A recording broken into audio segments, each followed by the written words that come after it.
Hello, and welcome to show number 2530 of Eyes on Success, a weekly program empowering the visually impaired with expert advice, personal stories, and the latest in technology and accessibility. I'm Nancy Goodman-Torpy. And I'm Pete Torpy. I can't say there haven't been struggles along the way, because there certainly have been. And I can't say that all the struggles are behind me. But I think as people, it makes us stronger to have to push against something. You know, the first thing that popped into my mind now as we were talking about this is learning how to solder and figuring out a system where I could solder without burning myself every time. Struggles can happen in any profession or endeavor. And in today's episode, we'll talk about a musician's journey. We'll talk with Park Peters, a blind musician and audio engineer, about his journey from early piano lessons to mastering studio production, overcoming inaccessible equipment, and using his deep understanding of music theory to compensate for his lack of vision. But first, for our tip of the week. This week's tip comes from a surprising source by way of Park Peters. My tip of the week comes from John Lennon, who said, and I quote, "Life is what happens to you while you're busy making other plans." So he was not only a good musician, but philosophical as well. And if that one, for some reason, doesn't work, there's the Paul McCartney saying, which is equally apt, we can work it out. And you've been working things out through your entire musical career. Well, trying to anyway. Support for Eyes on Success is provided by First Aid for the Blind, teaching blind and vision-impaired clients important life skills through live video training from blind instructors. The purpose of FAFTB's training is to replace the fear of the unknown with feelings of hope and confidence. More information is at faftb.com. and by Biped AI, the manufacturer of Noah, an all-in-one mobility vest. Noah provides GPS navigation, detects obstacles, and describes surroundings using cameras and AI. Available through many distributors. More information is available at biped.ai. You are listening to Eyes on Success. Success, success, success, success, success. Let's start by meeting Park. Hello, my name is Park Peters. I was originally born in Kansas in 1959, and I've lived in Colorado since I was about 6 months old, so I'm a semi-native. These days I reside in Arvada. I have been involved in music professionally since I was out of the 9th grade, 1974. I started working as a professional recording engineer in 1978. I went to the University of Colorado at Denver and studied music, sound synthesis, and recording. After working my way through private study of music theory and music theory in high school. Gee, what else can I say about myself? I've been pushing buttons from last April. It's been 47 years now. And I've been a professional musician for longer than that. And it turns out that you and I got connected through our interest in music. We are both part of the email forum for blind musicians and producers called Reapers Without Peepers. And I had seen you on that forum interacting lots, and then it turns out you live practically down the block from me. It's a small world at times, but I wouldn't want to have to paint it. Reapers Without Peepers group reaches all over the world. We've got people in Germany and Iceland, and the guy who runs it is in England. We're here in Colorado, and we're blocks from each other. So how cool is that? It is cool and a very useful group. Absolutely. Support for Eyes on Success comes from our listeners and corporate sponsors. For more information about airing promotional items on the show, send an email to hosts@eyesonsuccess.net. This week's focus topic is Park Peters' journey as a blind professional musician and audio producer. We figured we'd start out by talking a little bit about your musical journey and things you've done. When was your first interest in music as a young child? Gosh, I remember them telling me that about age 4, I said, someday I'm going to be the leader of a band. I'm going to lead a band. So it goes back a long ways. My first memory of doing anything probably not all that musical was my mom was trying to learn a song on the piano that she was going to play as part of a skit that her sorority group was doing. And I was outside playing on the swings, and I kind of thought to myself, I think I could play that. And I went inside and figured it out. And within the next couple of weeks, I was taking piano lessons.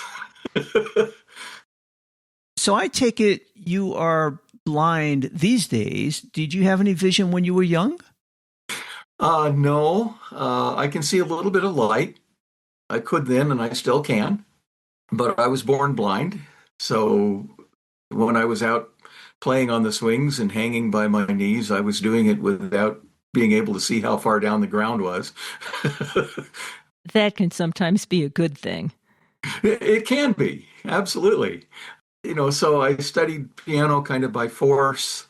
It was the 60s. I wanted to be the next Jimi Hendrix, who didn't. And so I started getting into guitar, and really through the early 70s, I kind of saw that as my main instrument. Then I started studying with a jazz piano player named Ted Alexander, who just died a few years ago here, and kind of got converted over to that. But, I have 450 watts aside on my studio monitors, and once in a while I have to throw on some Who or some Zeppelin or whatever just to make sure they're working properly. Getting back to something else you just said about your teacher let you play songs that you liked in addition to the classical music, that can be so motivating for a student. Our kids are fully sighted, and when they took piano lessons, they did the whole classical thing and the scales, and every once in a while the teacher would notice that the kid was getting demotivated. You say, here's an arrangement for solo piano at your skill level of the latest hit. Maybe it was a piece from a big Disney movie that the kid liked when they were like 6 or 8 years old. And then the kid wanted to play, and it was great. Yeah, I should clarify slightly and say that, the stuff that she thought I would like wasn't necessarily the stuff that I liked, but, it all came in a book, so what do you do? Yeah. But some of them were kind of fun, and I remember 2 of the songs I think they were from different books. They might not have been, but one was a 2-part Bach invention of the British Grenadiers, which I can still play. That's the only song I can still play from those days.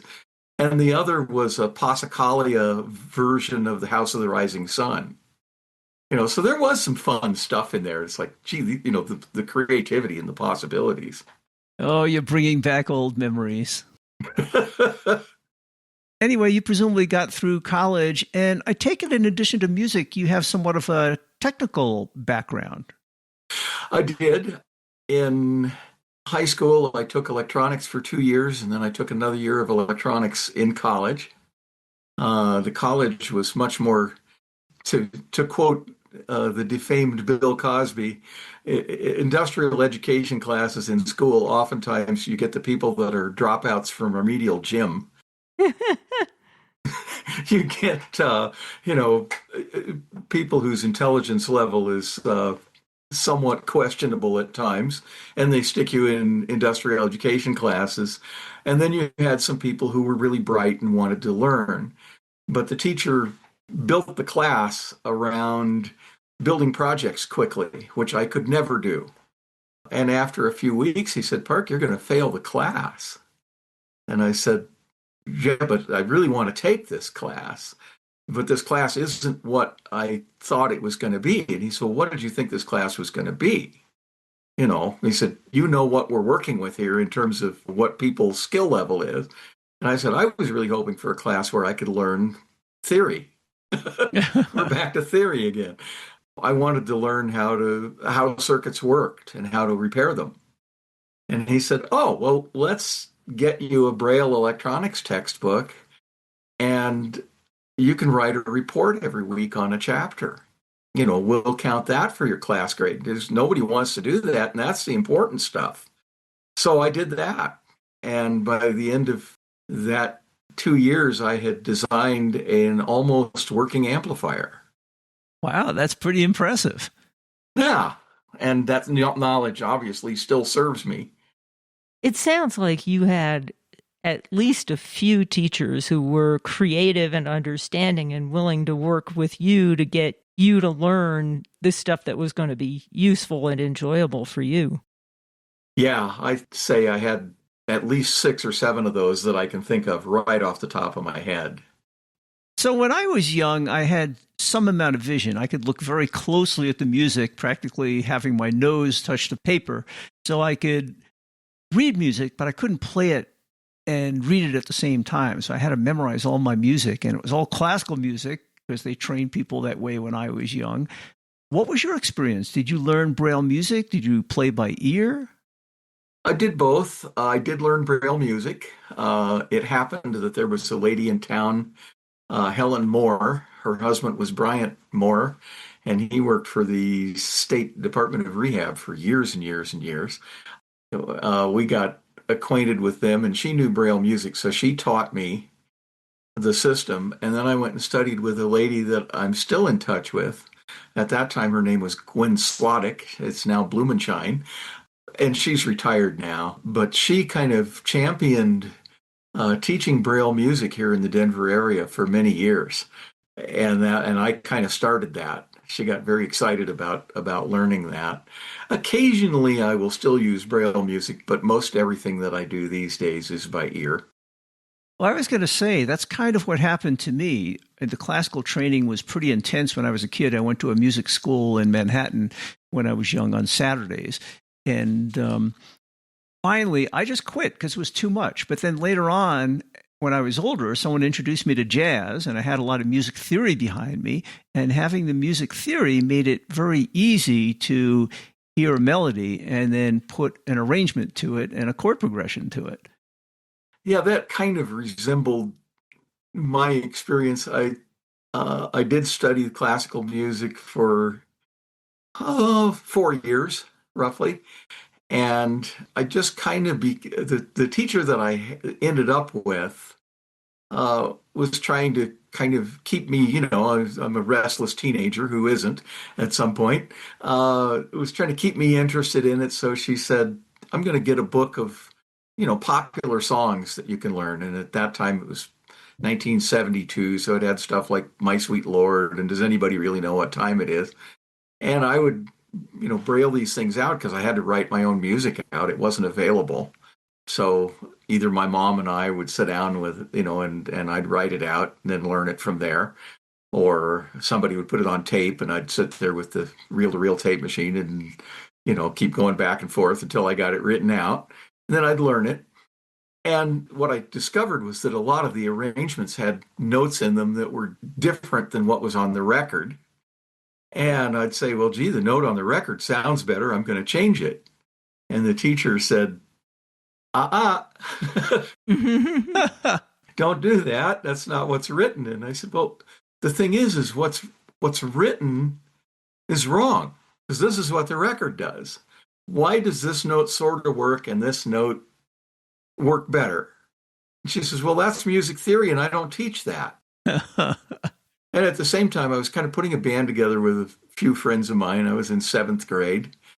And the way that we learned stuff, we were all playing guitar, was, put this finger here, put this finger here, put this finger here, now strum. Play that chord for 4 bars, and then, change to this chord over here. I said, there's got to be a better way to communicate music, because I was listening to groups like Yes and Emerson, Lake and Palmer and on and on and on. And they had to have a better system than what we were doing. And I was thoroughly convinced that it was that better system that made them better musicians. Not practice or musicianship or anything like that, but so I started out trying to learn the theory after I'd learned the classical music part of it. And my mom found this fellow, Ted Alexander, who said, okay, let's just take a year and study music theory. Let's not worry about playing the piano per se. I mean, we'll do some exercises and this and that, but let's just take a year and learn music theory. So that's what I did. Yeah, it seems to make a big difference. And it was very liberating for me, particularly getting into jazz. And as you learn, there can be many right notes that people might not have thought initially were right notes if you fit it into the structure properly and do the right thing after you hit some note. Yeah, that's where theory can really help, is being able to sort of uncover what those right notes could potentially be. How did you start off your musical career? That's sometimes difficult, even if one is fully sighted. Luck. The first couple of little things that I did were just it's sort of who you know, but one of the public stations was wanting some free music for commercials, and a couple of friends of mine that were a year or two older than I was that said, why don't you come play with us? We'll just go to make up a little band and go do these songs they want. So the very first things that I did were, music beds for public television commercials. And they liked me, so they recommended me for a few other things along the way. And this is, as a musician, this is before you got into producing music. Yeah. Other than what I was doing in my basement with a couple of, small hand-me-down tape machines. This would have been about 1974, going into 75. And then you eventually moved into producing music for others? Eventually. When I was in college, part of the requirement was that everyone who took the recording program had to intern in a recording studio for like 150 hours total. You could split that up with as many as 3 different internships. And I called every studio that was in the phone book, and not one of them would let me intern for them. Not one of them wanted my free help. Because you were blind? Because I was blind. And from that was sort of the impetus of me starting my own studio. A couple of the different guys along the way said the only way you're ever going to work in this industry is to start your own studio, because nobody's going to hire you. We've heard that story from many people, and not just in music. Yeah. But my in happened kind of by fluke. The College of Music got a call one day for somebody to come in, and this one studio, Viking Studios, had a modular Moog synthesizer, and I still have one. So I got dragged in from the hall. They said, Park, you need to talk to this guy. He needs a synthesizer programmer tonight. Can you do it? And I said, yeah, I can do that. So I went in, and, initially when I walk in, the guy that ran the place kind of said, oh, it's you. I remember talking to you on the phone. You think you can program a Moog? And I said, absolutely, I can program a Moog. Tell me what sort of sound you want. And I can do that, because at that point the college had one. So I'd spent quite a bit of time with it. So I went in and did the session. They wanted kind of a string sound. And of course, the Moog only plays one note at a time. So Viking was 96 tracks. It was a 6-part string arrangement. So we laid 18 tracks down to get a nice big fat kind of string section sound. And everybody loved it. And that was that. Well, a week later, I got another call from the same group of people, and they said, we've got a problem.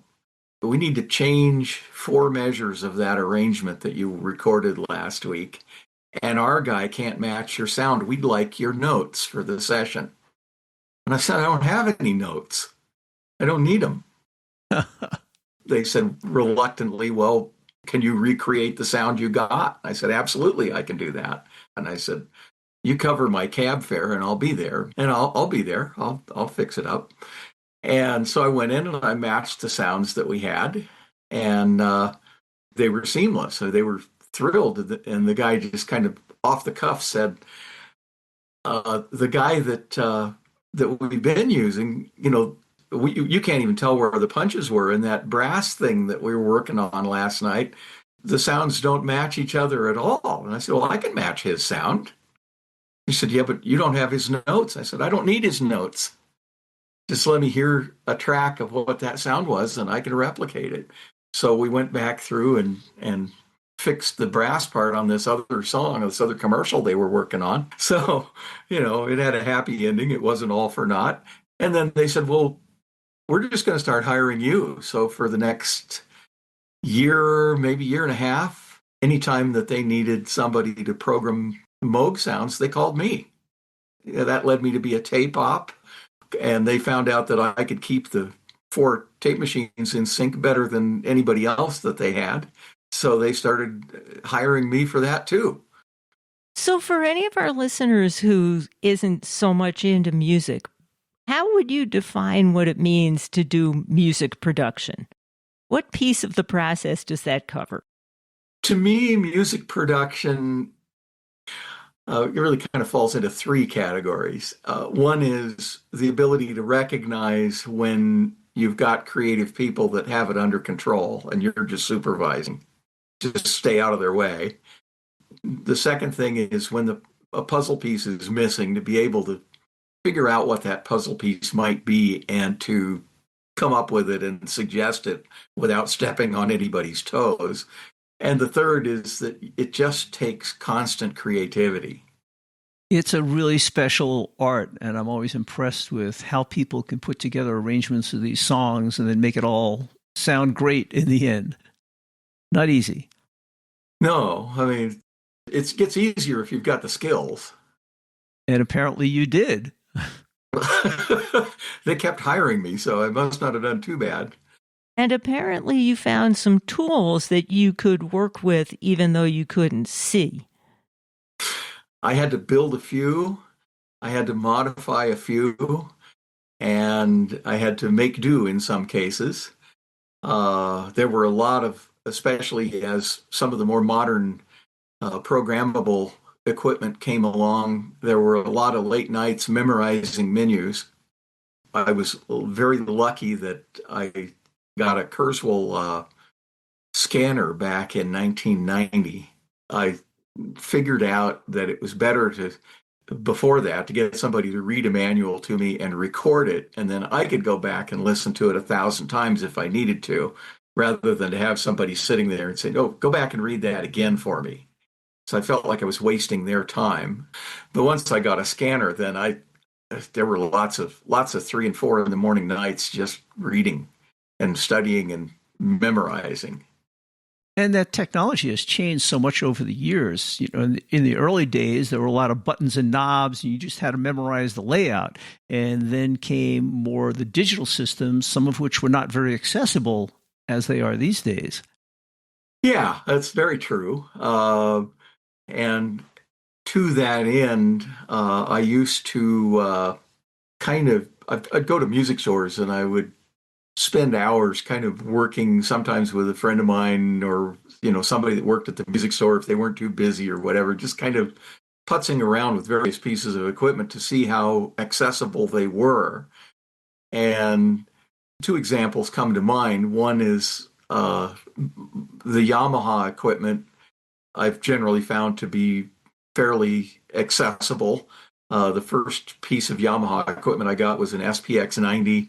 Every menu that came up was via a button push. There was one button that cycled through different menus, so you push it 4 times and you're in a certain menu, and then you can manipulate from there. Contrast that to the Emulator 2, which a friend of mine had, but I'd never owned one, where all of the menus were accessed by a slider. That's as inaccessible as it can get. And sliders aren't very good if there's no voice feedback. No, and none of the equipment at that point had any voice feedback at all. So it was all just memorization. You push this button 4 times and you're into the menu that lets you change the decay time for the reverb and the, whatever, and then you go change that to what you want and then move on. All the Yamaha keyboards, the DX7 and the TX802 and all of those work the same way. So they were all very accessible. Most of the Roland gear was fairly accessible. And if it was something that wasn't, I just didn't spend my money there. Well, Park, it certainly sounds like you've had a fun and rewarding journey through music, overcoming all the challenges before the equipment was accessible, and now it is. And congratulations to you, and keep up the good work. Yeah, I have. I mean, I can't say there haven't been struggles along the way, because there certainly have been. And I can't say that all the struggles are behind me.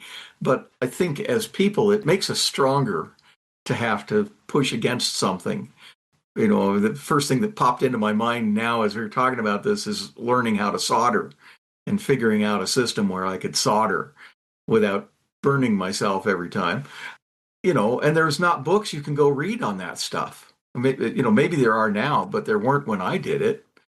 I feel like I've emerged out the other end, and I don't think I'm at the end yet, successfully.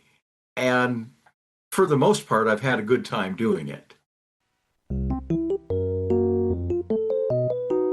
You are listening to Eyes on Success. Success, success, success, success, success. Now for this week's final item, how to contact Park Peters. Well, Park, if people had questions for you, how can they contact you? At this point, there are really two ways. I had a website till a few years ago, and the hosting company went out of business. So now I'm left with an email address, which is kind of long, but it's audioparkrecording@gmail.com. Or people can just call me. If I can't answer the phone, you'll get my voicemail, but it's 303-456-6122. After that whole discussion about how Park Peters is able to perform and produce music, here is an example of a tune that he also composed called With You in Mind. And you can see he does all of those things quite well. Thank you.